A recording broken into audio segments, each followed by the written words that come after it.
So good morning, folks.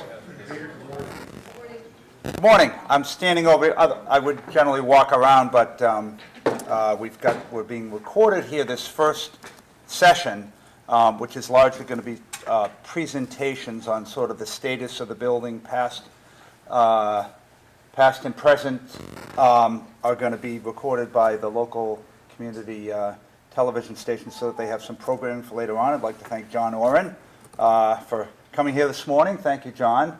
And thank everyone for gathering here this morning. I am a member of the Bulfinch Fund, which is a nonprofit group formed probably a dozen years ago to kind of tackle this wonderful asset in our town, this wonderful historic building, the Bullfinch Church, to help sort of guide its future as a structure. It was in need a dozen years ago of significant restorations, some of which have happened, and we'll hear some details about that today.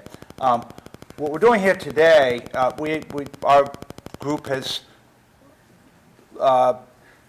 maybe 5 or 6 years ago, the cupola was restored. But since that time, we've been less active, and we had a meeting with Charlie Conroy several months ago, and we said, we've got to regroup and take a new look at sort of where the Bullfinch building is at and what its future ought to be. And Charlie had the idea of having a public forum here at Perkins. And so we appreciate him helping us put this together, and we appreciate all of you coming for this morning of hearing about the status of it, as well as being part of some planning groups. There are a couple folks who've got conflicts that have to leave a little bit earlier, but thank you for coming for the opening, and we look forward to this morning. I also want to thank everyone for coming, but especially Dr. Michael Ames here, who's, if you can raise your hand, Michael, who's the CEO of Perkins, and followed Charlie in that position, and is our host here this morning, and has provided all the nice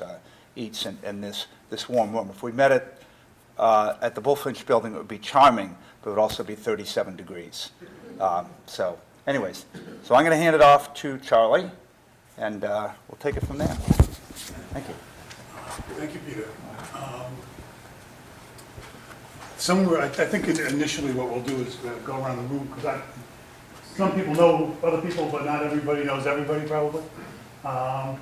So again, thank you for coming and giving up part of your Saturday. In terms of logistics, feel free during the presentations, get up and get yourself another cup of coffee. The bathrooms are out to your right. You'll have to walk past the Charles P. Conway Auditorium. Get there. The genuflecting is optional. The role that I'm going to play today is sort of one of silence. I'm a traffic cop. Basically, that's what a facilitator does. And long ago I heard that the role of a facilitator at a gathering like this is a lot like being the guest of honor at an Irish wake. Because they can't have the party without you, but they really don't expect you to say too much. So that's going to be my role, sort of try to move things along. The way the day is sort of planned, I'll get into after we do the introductions, but our goal is to have some general presentations, and then to have people work in smaller groups, probably, depending on how many people we have, 3 or 4 groups, a couple stay here, one goes to the dining room, one in the conference room. Then we'll reconvene later on and have some general discussion on conclusions. And we've used this model, Sue Templeton and I go back years with the Chamber of Commerce in Clinton, and we've used this model, and one that comes to mind is back when we had, I think, 16 or 18 empty storefronts on High Street in Clinton. We gathered what was about 90 people up at the old top of the town restaurant to deal with the fact that, think about what's happened in 20 years. We were just talking about that too. The malls were killing the downtown in Clinton, and every other downtown, the malls were killing. Well, think of what's happened in 20 years. Who would have predicted that the malls are getting killed now? Okay. We were able to generate a good deal of enthusiasm at that point for people, and who was their hope? Could we do anything? Was this inevitable that there was not going to be a vibrant downtown Clinton. And frankly, that was the beginning of the turnaround down there. That we developed a not-for-profit, uptown, and then had a full-time staff for a couple of years. And that came out of that meeting, okay? So the idea of generating ideas and generating enthusiasm and generating motivation, this forum can be that. So we're trying to pick your brain, and that's, you're going to have reactions to the situation that we're faced with. We raised a few money, we raised a few dollars several years ago and did accomplish the stage 1 operations down there at the church. I was on the Bullfinch committee at 2008, 2011, Martha, is that? And the committee continues. A lot of the work that was done, as you'll see, is not visible, and I think that's part of the issue as well. As those of you who own houses, or you've got to put the paint on the wall until you figure out where the water is infiltrated. So that's some of the problems that we've been faced with. It's good to hear from neighbors. It's good to hear from business people.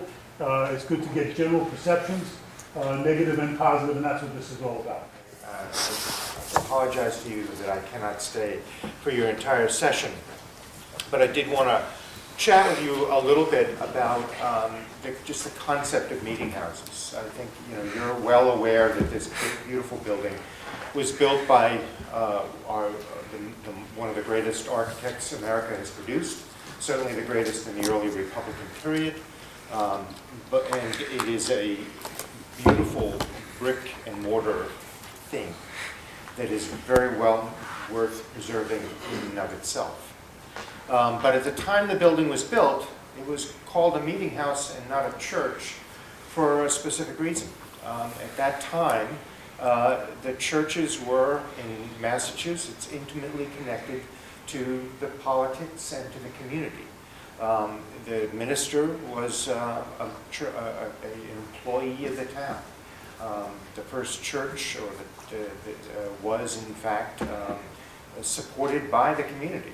And whether you went to that church or not, you paid a pew tax and supported the minister's salary. They called them meeting houses because they met in them. They met for a variety of reasons, both to celebrate the deity, but also to discuss the business of the town. And during, not during the time when this building was built, but the predecessor to this building was when they also met to discuss whether they should break with England, and whether they, in later times in this building, they probably discussed whether they should end slavery and whether they should be a part of the Union. What did the Union look like? So there were wider issues as well as some local issues that were discussed in the building. The building was also a place where people might be entertained, because it was really the only large gathering building that they had in your community. And part of that is that it was practical. They didn't have the means to build a lot of large meeting houses, but it was also philosophical. They saw themselves in a covenantal community together, where their own interrelationship was key to their own interpersonal relationships, were key to being part of the body of Christ and part of their understanding of their place, not only on in this world, but in the other world, in their place in the universe. And I think today, the meeting house that you're looking at is again a way to look at community.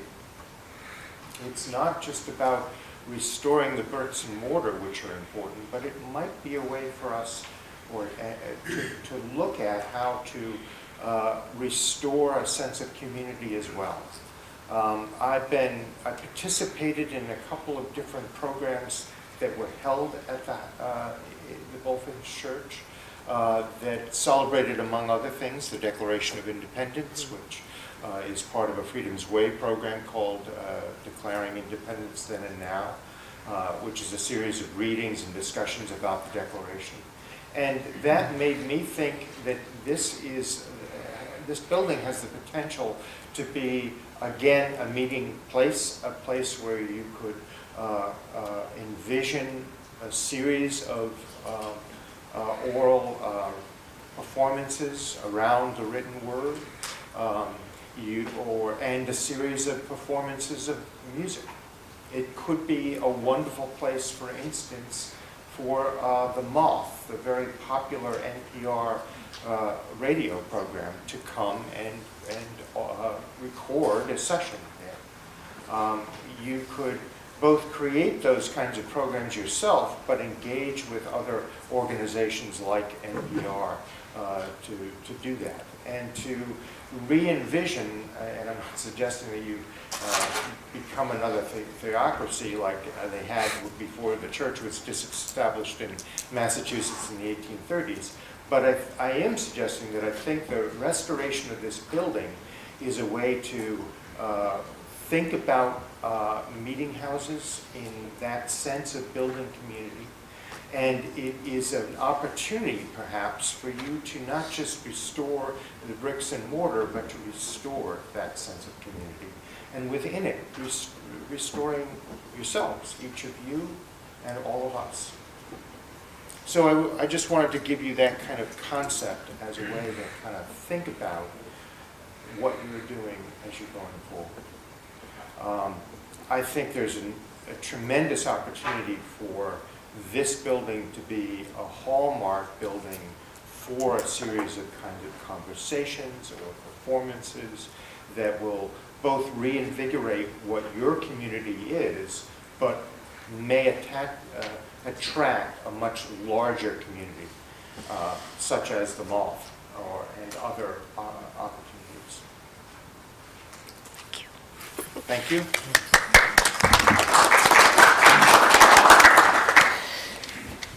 Okay, my turn. Okay.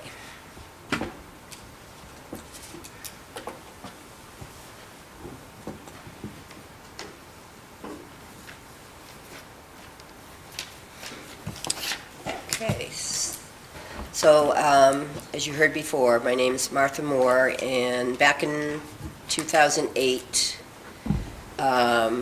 ignore that 2009, I started the Bullfinch Fund, and it wasn't just me, it was myself and a whole cadre of people in Lancaster who, just as we heard this morning, love the church, love the fact that it's on the green, think that it means a lot more than just the physical state of it, and were willing to put their time and energy into helping restore the church, raising the funds to restore the church.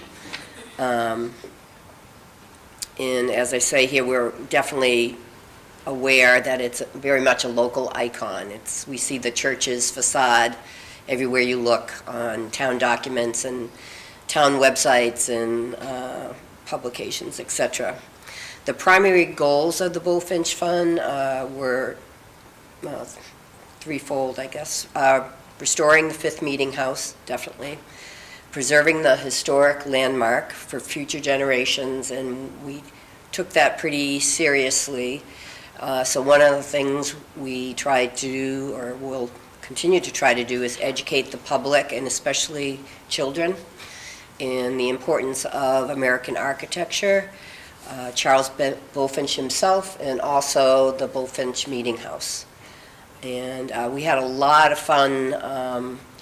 We were totally blessed with one of our original board members was Maud Asen, who had been the educational director for Sturbridge Village. And she was a great help in devising all kinds of educational programs for children, partnering with the local schools. We had a one-week architecture class for the kids during the summer, which was fantastic, and so we hope to continue that as well. But we are right now pretty focused on getting back to raising some money to preserve the building itself. Fundraising to date, we raised about, and this is rough, 350,000 for the earlier project, what we call the Cupola project. And the major funding came from the Getty Foundation. And if you can imagine getting a grant from the Getty Foundation, you get the money, but you also get huge amounts of credibility because they don't give their money to just anybody. So they recognize the value of the building, the value of its place in American architecture, and certainly the fact that it is a national historic landmark. It belongs to the entire country, not just to those of us who love it locally. Amelia Peabody Foundation is a foundation in Boston, and they gave us funds to match the Getty Foundation grant. The Lodge of St. Andrew, Patterson Historical Fund, they gave us funds to begin the restoration of the portico. The Mass Historical Commission has given us a couple of grants, and I give a nod to Lynn and her team because I would not have been able to do the grants for the Mass Historical Commission without their constant guidance and help and writing skills. They were great. The Quill Family Foundation, Skinner Inc. Funded our website. Dunn & Company funded so many different things, I couldn't even list them all, but they were very supportive. And Franklin Perkins, some of you may know him as Bud Perkins. He once upon a time worked here at the Perkins School, led the Perkins School, and he lived across the street from the church. And he not only gave us funds to begin the restoration work, but also continue it with his bequest. And he also himself did an amazing amount of work on the windows, reglazing. I think I read there's 43 windows in the sanctuary, and he hand restored them, reglazing them, all kinds. I don't even know what all the process is because that's not my cup of tea, but amazing work on a lot of different things, as well as getting up at 4 o'clock in the morning to come and light the wood stoves so we could sit there in comfort during the church service. So he was a Renaissance man, I always call him. So he helped us quite a bit with funds, but also with his spirit.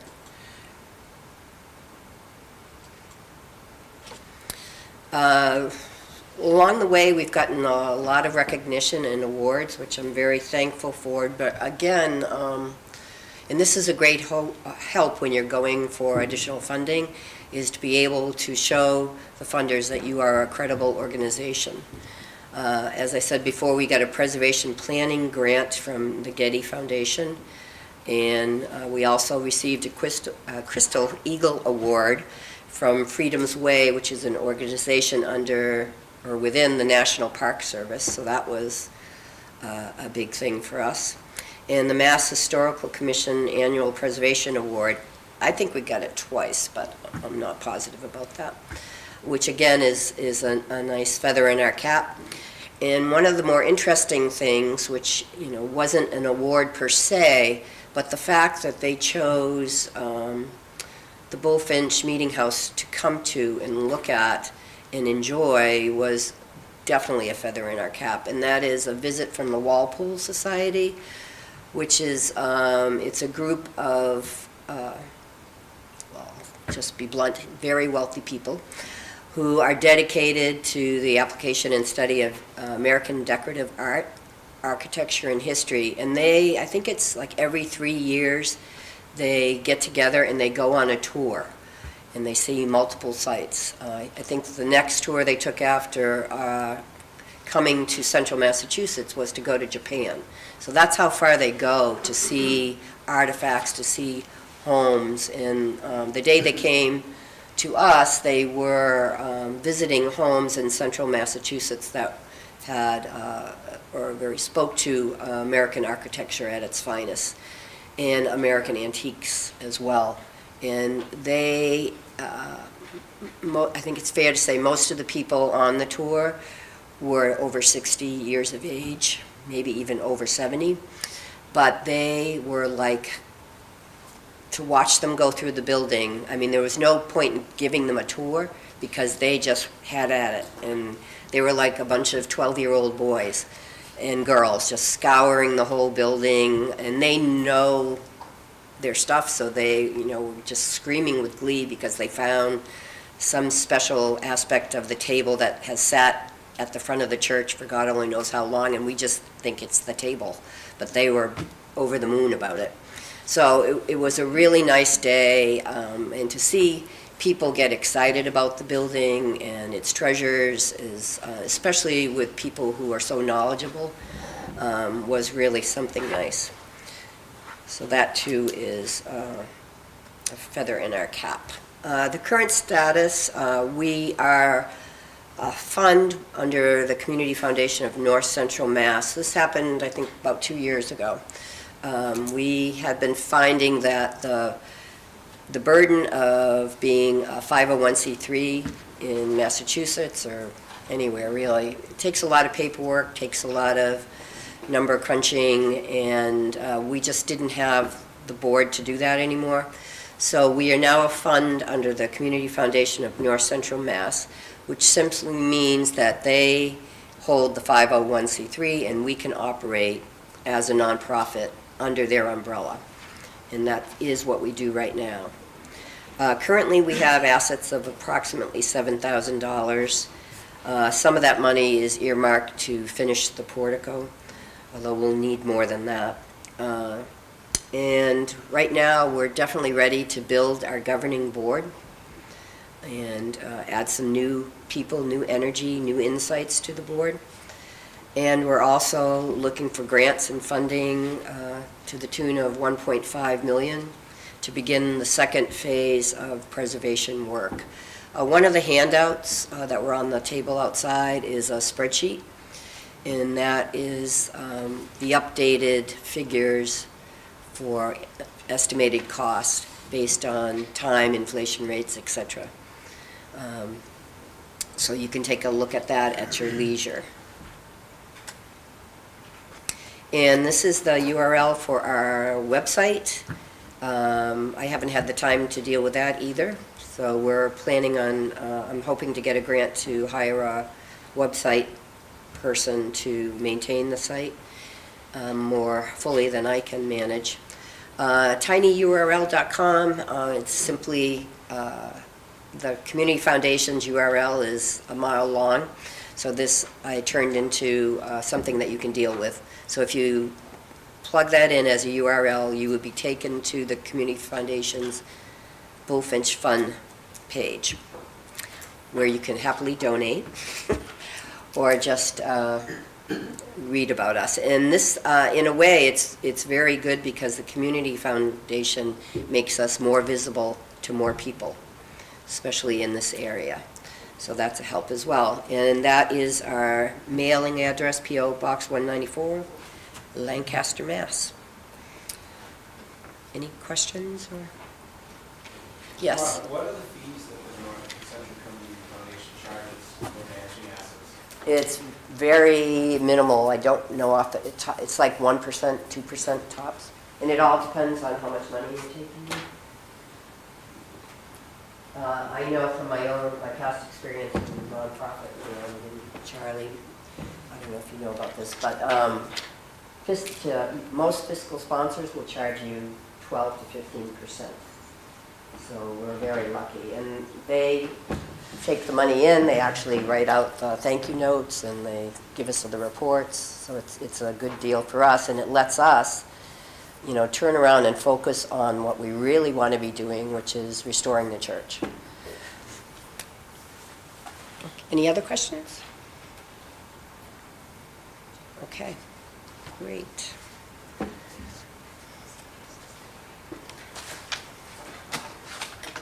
Now we'll get, the next speaker is Lynn Spencer. You know what? I don't live in Lancaster. I'm really the outlander here. I live in Nahant. Anyone know where Nahant is? Yeah. Underwater. Right now. But getting better. It's sunny today, so, it'll begin to dry out. But while Martha pulls that up, Okay. let's make sure that that's the latest and greatest. Yep, that would be. This is it. Both PowerPoint and, so, shall I just introduce myself and tell? Yes, please.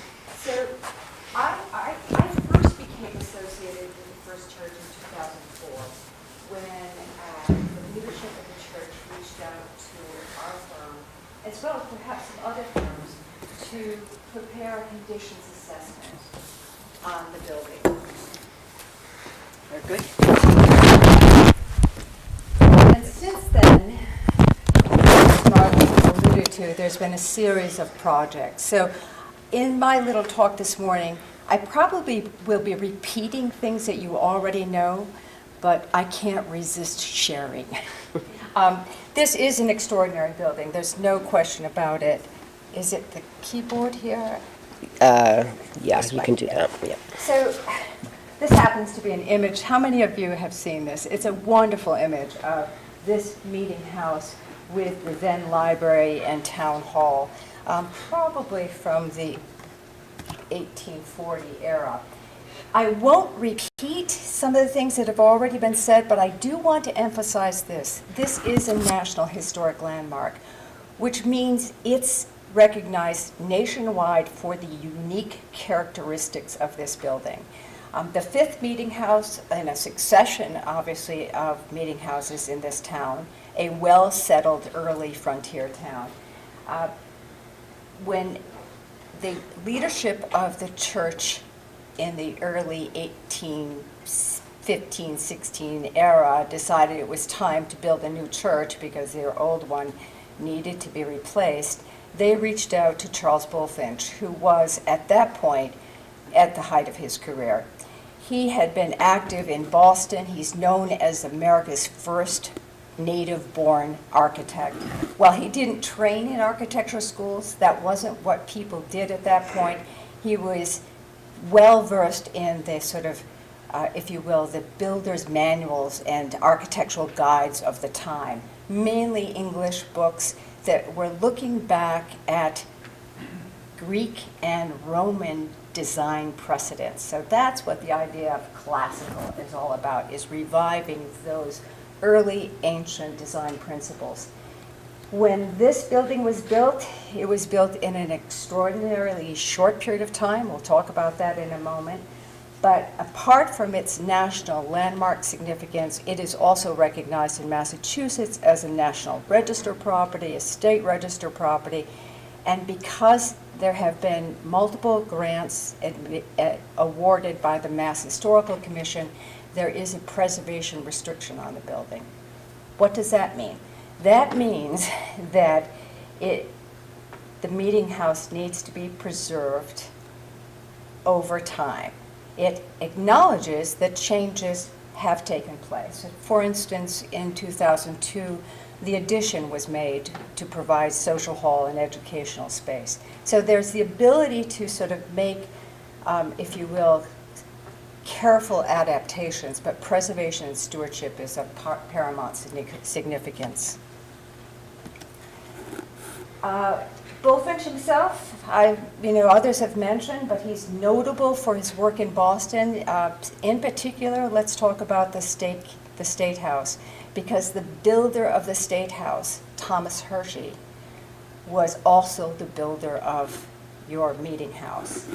And that collaboration of builder and architect or designer was a very important feature, because very often the plans that were provided to builders were not what we see today, where every knob and every doorknob is laid out. They could be fairly schematic designs. So in the builders, in the craftsman's hands, there's a lot of technique and design development. This simply shows not only where is my little handy pointer?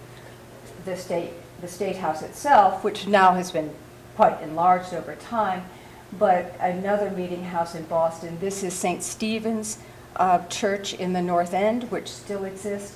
and the first of the Harrison Gray Otis houses, which Bulfinch designed. He did 3 of them. And my office was right there.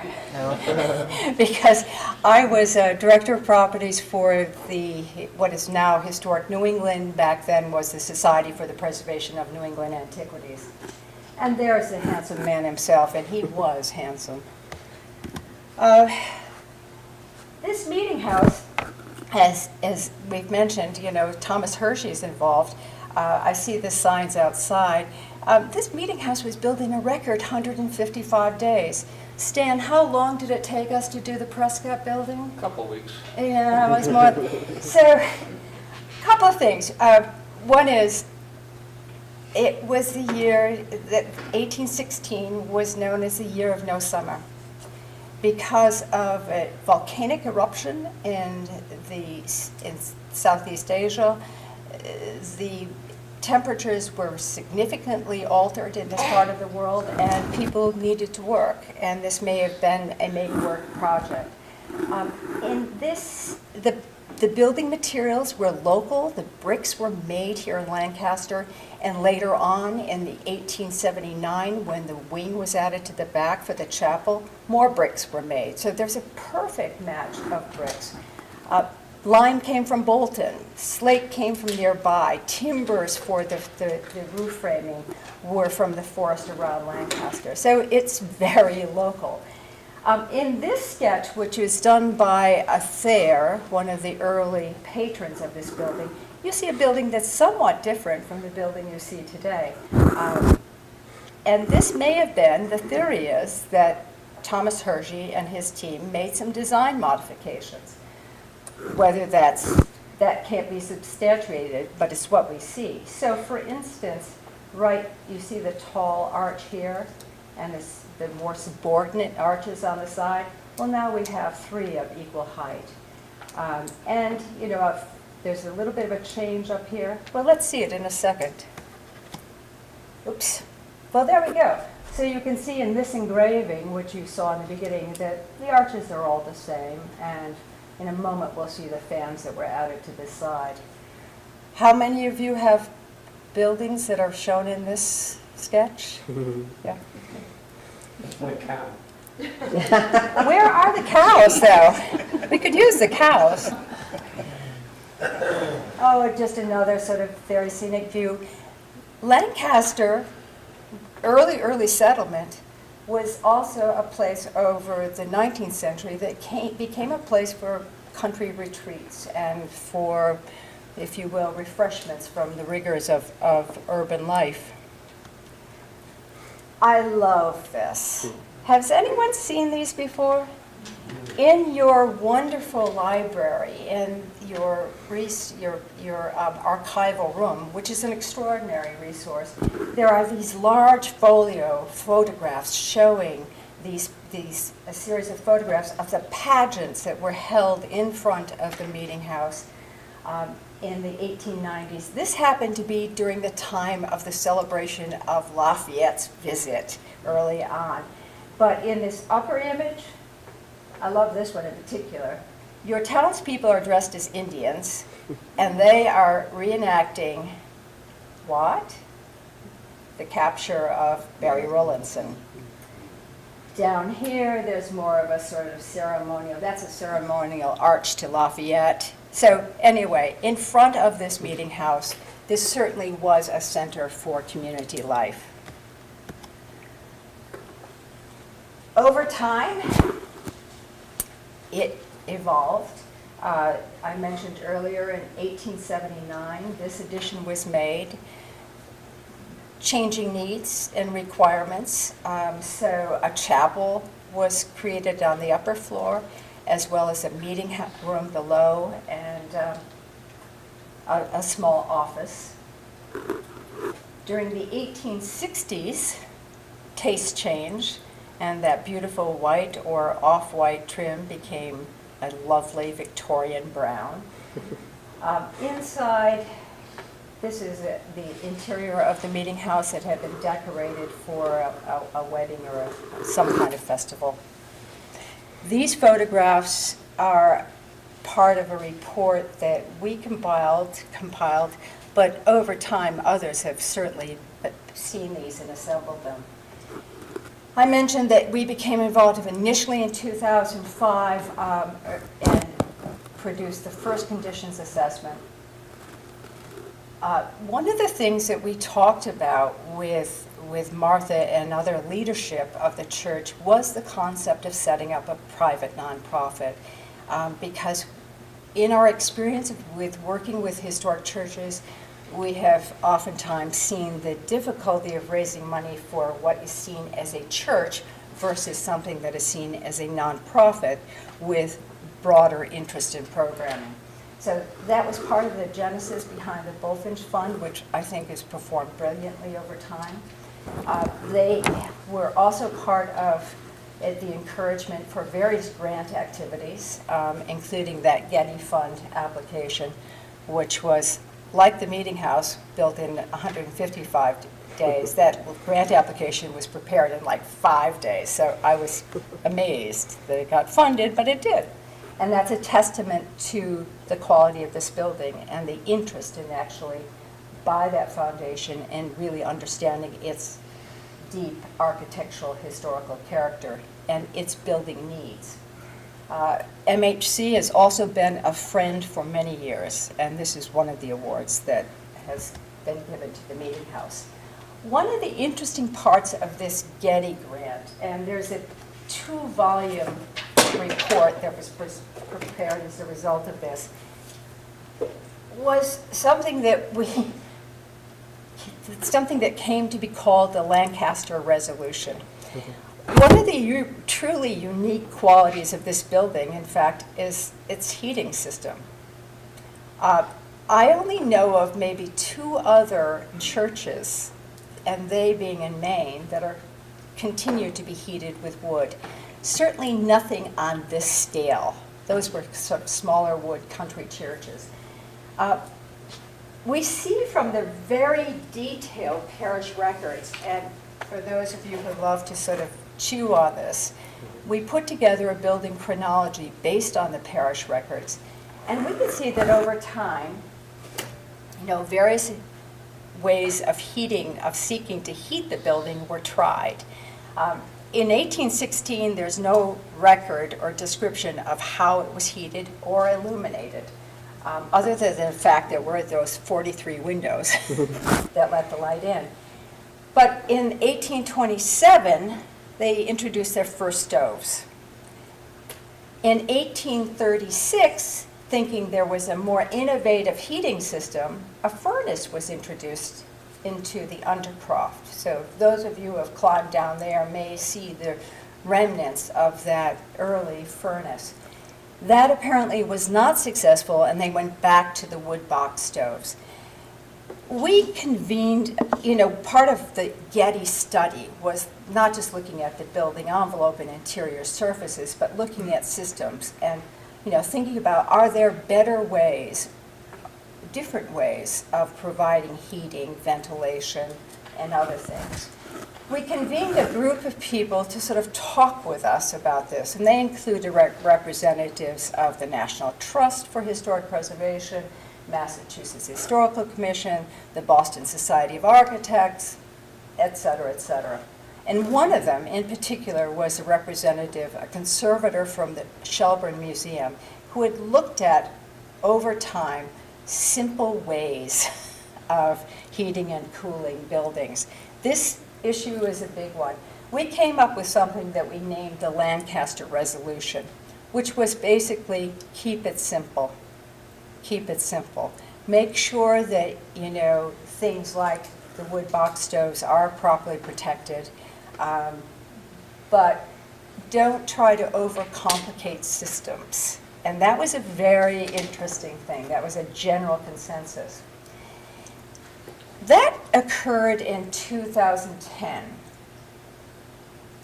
And about a year and a half later, there was a challenge, if you will, from the local community about how the building was being treated for 2 things. One was emergency egress and, the heating mechanisms.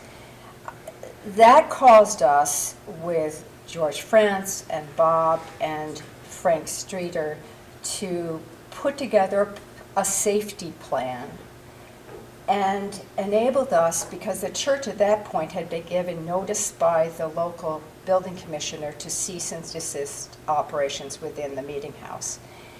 That caused us to go to the Board of Building Regulations and Standards with our safety plan, and which is the chief board of building inspectors for the Commonwealth of Massachusetts. And we got the ability to continue the traditional building practice, which is the wood heating. Now, I have to tell you that if we were to think about putting in a standard heating system in this building, and with it the cost for operation, the cost for heating this building with, fossil fuel and its distribution would probably, just the operating cost would probably run in the $6,000 to $10,000 a year framework. So you compare that with 6 cords of wood a year, and there's an interesting comparison. What that means is that people like John Spencer and Bud Perkins get up at certain hours in the morning to get those wood stoves going. But I would suggest that this is part of the tradition and the fabric of this building.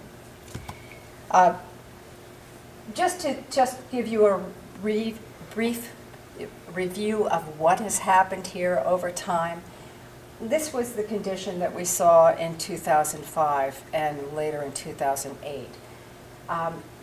As we look at the records of stewardship of this building over 100-odd years, we can see that past leadership were challenged by the same things that we were challenged with today at that time. Peeling paint, roofing issues, and this column looks like, to me, in the records, that it's been a trouble from the very beginning. In this instance, you can see that it's been sort of held on with braces. Other views of the cupola, which is one of the really outstanding elements of this building, but at that point was in very bad shape. This is the kind of thing that the Bulfinch Fund faced in the last 10 years with how to take care of this building. And the good news is that with 2 grants from the Mass Historical Commission, as well as foundation grants and a lot of fundraising and commitment by the church itself, a lot of work has taken place. So that the timber framing and in the cupola is now fully intact. It was in very, very poor condition when this work was undertaken in 2010 and 11. Roofing work has occurred. I will say that the bees who once occupied a corner of the church building have been evacuated and given a new home. And how many pounds of beeswax came out of that, Martha? I don't know. I don't know. So that's to say there's been a lot of work going on. This is just kind of a fun thing to look at as we look at that cupola over time, because it is, in fact, if you will, the bellwether of this building.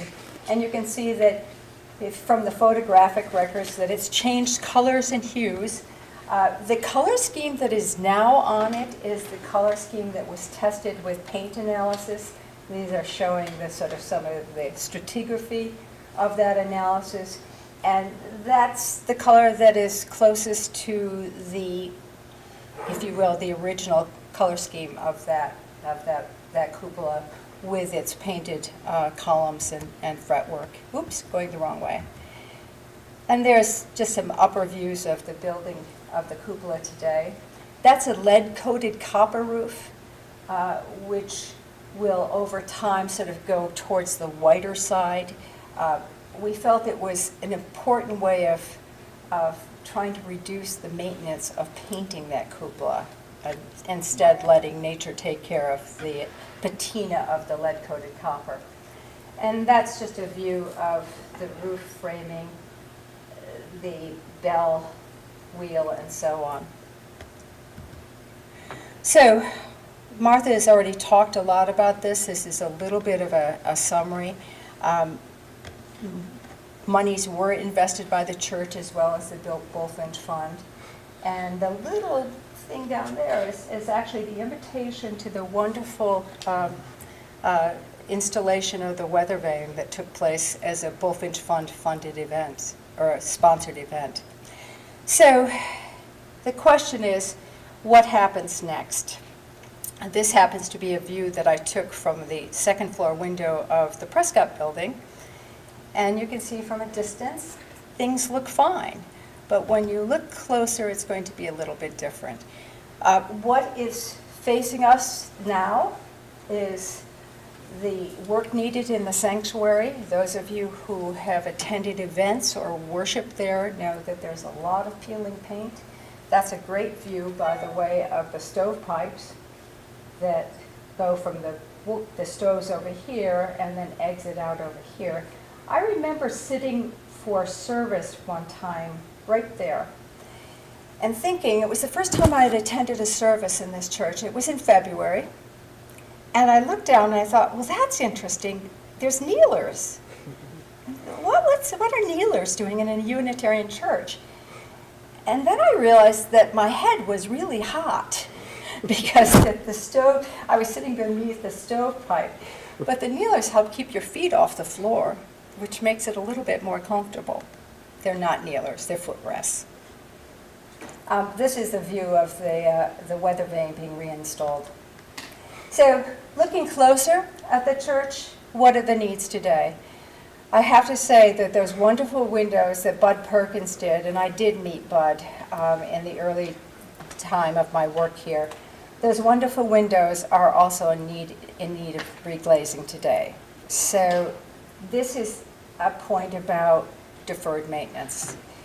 Had it been possible to continue to keep the paint coating intact, the glazing would not be coming out, and now the glazing itself is coming out. You can see the sort of peeling paint here. There's areas of repointing that need to be done. And this is just a back view of the horse sheds. Those of you who park in the parking lot by the library will see that.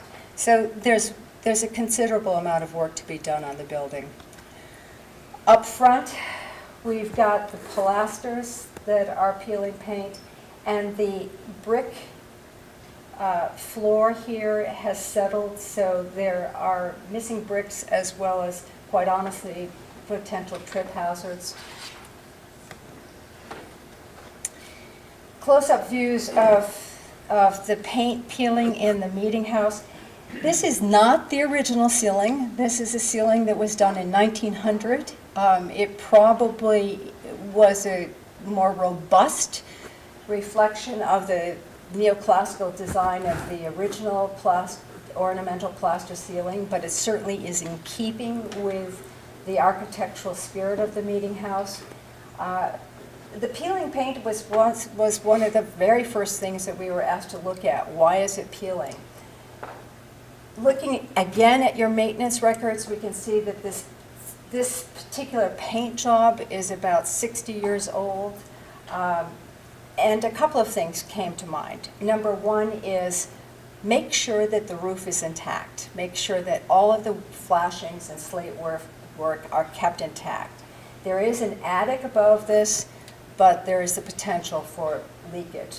We don't think it's leaking today, but we do think that the temperatures, the sort of temperature fluctuations that do occur in the meeting house are probably something that has to do with the peeling paint condition.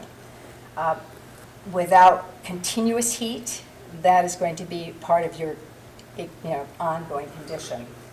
Is that a price to pay for not having continuous heat versus painting every 60 years? That is something to consider. The wood, this is a view of the pew that now serves as the wood box, and this simply is an indication that over-eager wood storage may have caused some plaster damage, but there's plaster damage to be taken care of. The other concern that I did have about this ceiling is whether initially it had been painted with calcimine paint. How many of you might have experienced the effects of calcimine paint? So you know what I'm talking about. Calcimine paint is a high glue, is a paint that is composed of high glue as well as other elements, and that has to be washed off thoroughly before new paint is applied. So because we haven't been able to get at the ceiling, we haven't been able to test that, but we think that that may be part of the problem. What does that mean? Your next paint job, very thorough scraping and then washing down of all surfaces.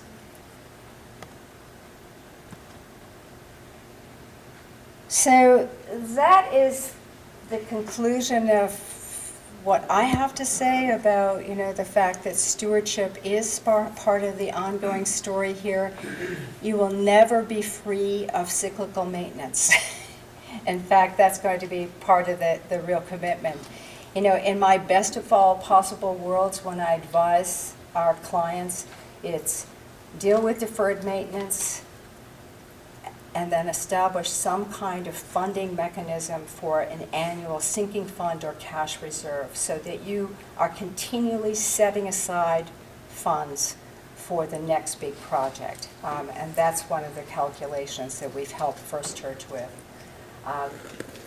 I think that today this is about, inspiring the next 10 years of effort to focus on this remarkable building.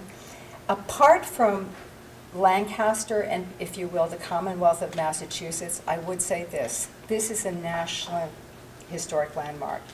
It is a building where architectural historians over time have given it accolades. And it seems to me that there should be some way of reaching out to on a national level. Recently, the Save America Treasures grant program has been revived. And this year, they're giving out less than $1 million in 5 to 7 grants nationwide. Let's track that, because in the future, if that program continues, this church is certainly a candidate for that kind of support.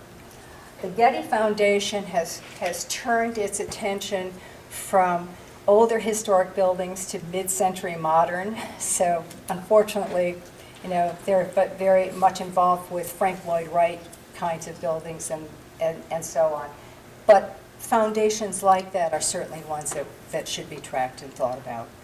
Thanks very much for inviting me. I appreciate it.